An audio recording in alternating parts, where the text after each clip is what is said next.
হামার শাসক বাদশাহ দ্বিতীয় মানসুর বাদশাহ নাসিরের সঙ্গে সম্মিলিত বাহিনী গঠনের জন্য ইতিমধ্যেই বার্জা পর্যন্ত পৌঁছে গিয়েছিলেন।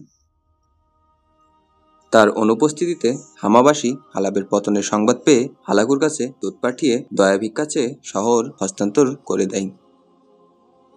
বিনিময়ে হালাকু তাদের নিরাপত্তার আশ্বাস দেয় এবং তাদের কাছে নিজের কিছু মালামালও জমা রাখে।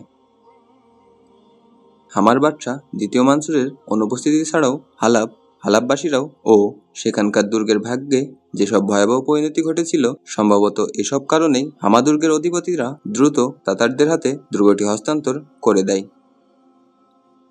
হালাব, দামেস্ক, হামা ও পার্শ্ববর্তী শহরগুলোর নিয়ন্ত্রণ নেওয়ার পর তাতারদের জন্য বিলাদুসামের অন্যান্য অঞ্চলে কর্তৃত্ব খাটানো ছিল সময়ের ব্যাপার মাত্র। তাতার নেতাদের যখন ইচ্ছা এমনটা করতে পারত। আইয়ুবী নেতাদের মধ্যকার দ্বন্দ্ব ছাড়াও বিলাদুসামে যেসব ভয়, শঙ্কা ও আতঙ্কের ঘটনা ঘটেছিল, সেগুলোও তাতারদের এমন কর্তৃত্ব প্রতিষ্ঠার ক্ষেত্রে ভূমিকা রেখেছিল। ফলে তাতার সম্রাট মঙ্কে খানের মৃত্যু সংবাদ পেয়ে হালাকু খান কিতবুকাকে বিলাদুসামের পূর্ণ নিয়ন্ত্রণ নেওয়ার দায়িত্ব দিয়ে নতুন খাকা নির্বাচনে অংশ নিতে হালাব ছেড়ে মঙ্গোলিয়ার মারাগায় চলে যায়। এরপর মাত্র কয়েক সপ্তাহের মধ্যে কিতবুকা পুরো সামদেশের নিয়ন্ত্রণ নিয়ে নেয়।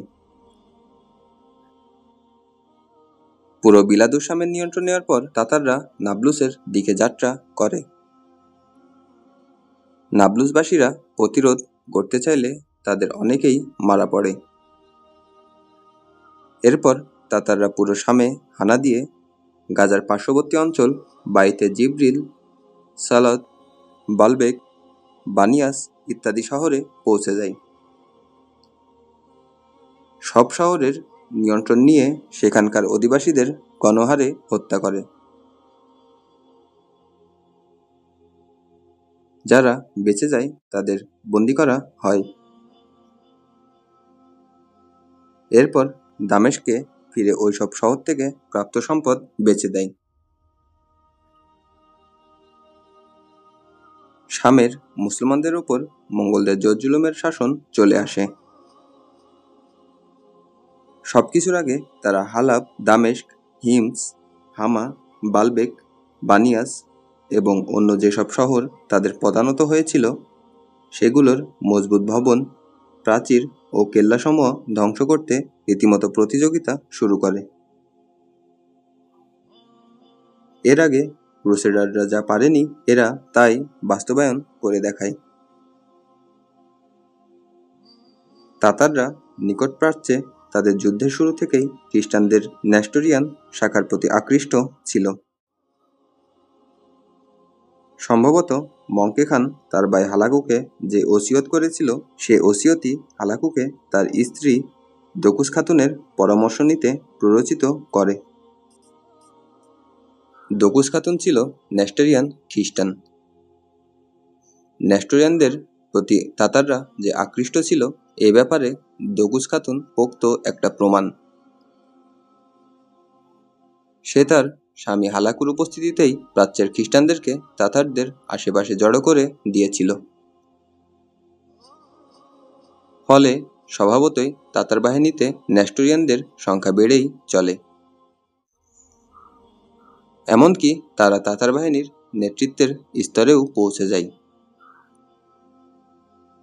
তাতার সেনাপতি কিতবুকা ছিল নেস্টোরিয়ানদেরই নাইমান শাখার লোক।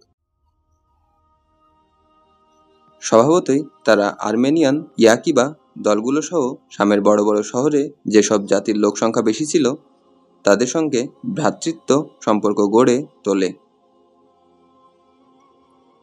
এই ভ্রাতৃমিলনই খ্রিস্টান গোষ্ঠীকে শামের শহরগুলো ধ্বংসে বাহিনীর নেতৃত্বে অংশ নিতে উদ্বুদ্ধ করে। হালাকু খানের বাহিনী যখন হালাব ধ্বংস করে, তখন তার সঙ্গে ছিল আর্মেনিয়ান রাজা প্রথম হিতুম ও তার মেয়ে জামাই ইন্তাকিয়ার রাজা ষষ্ঠ বহিমন্ড। দীর্ঘ 6 শতাব্দী পর উমাইয়া খিলাফতের রাজধানী দামেস্ক প্রথমবারের মতো প্রত্যক্ষ করল 3 জন খ্রিস্টান সম্রাট কিতবুকা, হিতুম ও বহিমন্ড তাদের বিজয় শোভাযাত্রার মাধ্যমে দামেস্কের রাস্তাঘাটকে কলঙ্কিত করছে। আমরা দৃঢ়তার সঙ্গে বলতে পারি, মুসলমানদের সমভূমিতে তাতারদের যুদ্ধগুলো ক্রুসেডীয় স্বভাব গ্রহণ করছিল। বর্ণিত আছে, হালাকু খান যখন জাজিরায় যুদ্ধ করছিল তখন তার কাছে আসে জাসলিক আর্মেনি। সে হালাকুকে প্রচুর উপহার দেয়। সিলিশিয়ান আর্মেনিয়া সম্রাট প্রথম হিতুম মঙ্গল বাহিনীর সঙ্গে মিলিত হয়েই তাদের নাম এবং তার ভগ্নিপতি ক্রুসেডার ইন্তাকিয়ার সম্রাট ষষ্ঠ বহিমণ্ডের নাম উচ্চারণ করে কথাবার্তা বলতে শুরু করে। তখন থেকেই এই যুদ্ধাভিযান আর্মেনিয়ান ক্রুসেডীয় অভিযানে বৈশিষ্ট্য গ্রহণ করে। বাস্তবেই তাতারদের হাতে বাগদাদ, হালাব ও দামেস্ক এ তিনটি বড় শহরের পতন ছিল এমন হৃদয় বিদারক ঘটনা যা সে সময় মুসলিম বিশ্বকে নাড়িয়ে দিয়েছিল। তাতারদের হাতে দামেস্কের পতনের ফলে খ্রিস্টানরা সেখানে অহংকার প্রদর্শন করে। মুসলমানদের উপর যে দুর্যোগ নেমে এসেছিল তাতে তারা নিজেদের আনন্দ একটুও গোপন করেনি।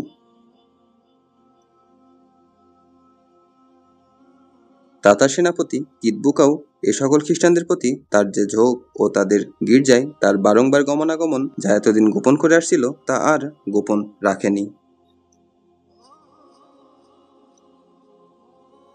কিছু খ্রিস্টান হালাকুর কাছে গিয়ে তার কাছ থেকে একটি ফরমান আদায় করিয়ে নেয়, যে ফরমানে তাদের কাজের ব্যাপারে তার তত্ত্বাবধানের কথা লেখা ছিল। তারা সেই ফরমান নিয়ে তাদের ক্রুশ উঁচিয়ে ধরে শহরে প্রবেশ করে। এ সময় তারা ক্রুশের চারপাশে নিজেদের ধর্মের বিজয় ও ইসলামের পতনের স্লোগান দিচ্ছিল। তারা মুসলমানদের পোশাক ও মসজিদের দরজায় মদ ছিটিয়ে দেয় এবং মুসলমানদের দোকানে ক্রুশ রাখতে বাধ্য করে। কেউ এমন কাজ করতে অস্বীকৃতি জানালে তাকে অপমানিত করে জোরপূর্বক তারাই ক্রুশ রেখে দেয়। তারা ক্রুশ নিয়ে শহরময় ঘুরতে থাকে এবং মারইয়াম গির্জার দিকে যাওয়ার রাস্তাগুলোতে নাকারা বাজানো শুরু করে। এ মিছিলের ক্ষণে ক্ষণে তাদের কেউ কেউ খ্রিস্টান ধর্মের সম্মান বৃদ্ধি ও ইসলামের মর্যাদা হ্রাসের কথা বলে বক্তব্য দিতে থাকে। তাদের এসব হীন কাজের ফলে মুসলমানরা ক্রুদ্ধ হয়ে নিজেদের বিচারক মণ্ডলী ও সাক্ষীদের নিয়ে দুর্গে অবস্থানরত হালাকুর নায়েবের কাছে যায়, কিন্তু সে তাদের অভিযোগ কর্ণপাতই করেনি, বরং উল্টো তাদের প্রহার ও অপমানিত করে দুর্গ থেকে তাড়িয়ে দেয়। খ্রিস্টানদের গুরুত্ব দেওয়ার এ ঢেউ হালাকুর নায়েবের গায়েও আছড়ে পড়েছিল। সে গির্জাগুলো পরিদর্শন করা শুরু করে এবং সেখানকার পাদ্রী ও পুরোহিতদের ধর্মের ভিন্নতা অনুযায়ী সম্মান দিতে থাকে। ফলে নিজেদের পবিত্র বিষয়াবলীর প্রতিশোধ নিতে মুসলমানদের মধ্যে উত্তেজনা সৃষ্টি হয়। তারা মারইয়াম গির্জা জ্বালিয়ে দেয় এবং ইয়াকিবা গির্জার কিছু অংশ ধ্বংস করে ফেলে। মঙ্গল বাহিনী ও প্রাচ্যের খ্রিস্টান বাহিনীর মধ্যকার এই ভ্রাতৃ সম্পর্কই বিলাদুসামে তাদের ক্ষমতা প্রতিষ্ঠা, সেখানকার ভবন অট্টালিকা ধ্বংস করা, মুসলমানদের বিরুদ্ধে ধৃষ্টতা প্রদর্শন এবং তাদের পবিত্র বিষয়াবলী নিয়ে সীমালঙ্ঘনের জন্ম দিয়েছিল। সম্ভবত এসবের প্রতিকার ও শক্তি পুনরুদ্ধারের জন্য মিশর ভূমির দিকে মুসলমানদের যাত্রার একটি কারণ। এখান থেকেই তাতার ও তাদের মিত্রদের বিরুদ্ধে ইসলামের পবিত্র জিহাদ আন্দোলনের ঘোষণা আসে। অবশেষে আইন জালুতের যুদ্ধে মুসলমানদের বিরাট বিজয় অর্জিত হয়।